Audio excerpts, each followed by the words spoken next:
વડોદરા મહાનગરપાલિકાના નવા બોર્ડની પ્રથમ સ્થાયી સમિતિની બેઠક સ્વર્ગીય ધારાસભ્ય યોગેશ પટેલને શ્રદ્ધાંજલિ આપ્યા બાદ મળી હતી.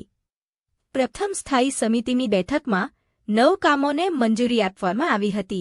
આજે અમારી પ્રથમ આ બોર્ડની સ્થાયી સમિતિની બેઠક શરૂ કરી અને તરત જ યોગેશ કાકા, જે મોસ્ટ સિનિયર અમારા ધારાસભ્ય શ્રી યોગેશ કાકા હમણાં જ આપણી વચ્ચેથી વિદાય લીધી છે, તો એમને શ્રદ્ધાંજલિ અર્પી અને સાથે આશીર્વાદ મેળવ્યા છે કે અમે આપ અમારા માર્ગદર્શક છો, લોક ઉપયોગી કામ અમે પણ વડોદરા શહેરના આ સ્ટેન્ડિંગના સભ્યો સારી રીતે કરી શકે એવી પ્રાર્થના સાથે કામની શરૂઆત કરી.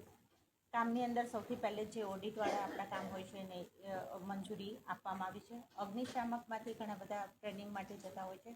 17 આપણા ફાયર વ્યક્તિઓ પણ ટ્રેનિંગ માટે જવાના છે.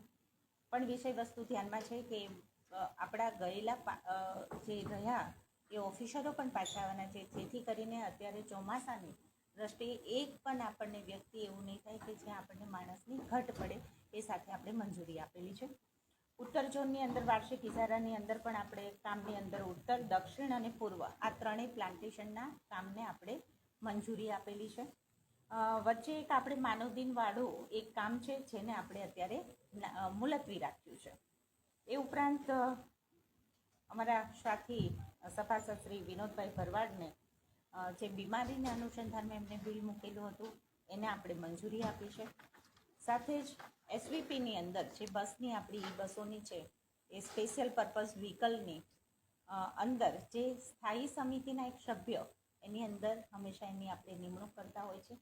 ગયા ટર્મની અંદર બંદીશભાઈ શાહ હતા, જે અત્યારે આપણી સાથે સાથી કોર્પોરેટર તરીકે નથી, એટલે એમને રદ કરી ઠરાવમાંથી નવું સભ્યપદ અત્યારના સભ્યમાંથી નરવીર શ્રીજી ચુડાસમાને નવું આપ્યું છે. આ બસોની પણ જલ્દીથી આપણી ઈ બસ થોડી આવી પણ ગઈ છે ને ઝડપથી થોડી આવવા જઈ રહી છે. 1-2 સૂચનો એડ કરીને કે એની અંદર ટ્રાયલ બેઝ ઉપર 1 વીક આપણે વડોદરામાં સારી રીતે કેવી રીતે વ્યવસ્થાના ભાગરૂપે કયા રૂટ ઉપર લેવી, એ સાથે એ ઉપરાંત એક વસ્તુ અમે જ્યારે બેન તરીકે એક માંગણી મૂકી છે અને એને મંજૂર સાથે આગળ એસવીપી કરે એવું સૂચન ધારાધોરણ મુજબ આપ્યું છે.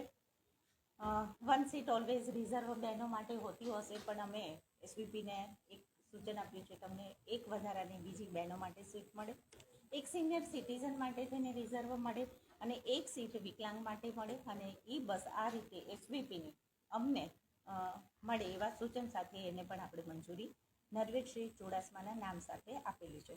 બીજું, વડોદરા શહેરના જનતાને ખાસ આપ મીડિયા મિત્રના માધ્યમથી જણાવવા માગું છું કે રહેણાંક વિસ્તારની જે પ્રોપર્ટી ટેક્સ આપણે ભરીએ ત્યારે એડવાન્સની અંદર જે હંમેશા આપણે આ કરી છે એને પણ આજે આપણે મંજૂરી આપી છે. 10% જો એડવાન્સમાં આપનો ટેક્સ ભરો છો તો 10% રહેણાંક હેતુ મિલકત પ્રોપર્ટીની અંદર આપણને બેક મળશે, અને બિન રહેણાંક પ્રોપર્ટી ટેક્સ જે આપણા મિલકતનો છે એમાં 5% મળશે. એ વાતને પણ આજે અહીંયાથી સ્થાયીના સભ્યએ દરેકે મંજૂરી આપીને આ બધા ઠરાવમાં એક મુલતવી કરીને બાકી બધું મંજૂર કરેલું છે. એક મુલતવી કરવામાં આવ્યું છે, પહેલી સ્થાયી સમિતિની બેઠક પછી અને ઇજાદાર વિરુદ્ધ અનેક આક્ષેપો પણ હતા કે કર્મચારીની હિતનો સવાલ હતો.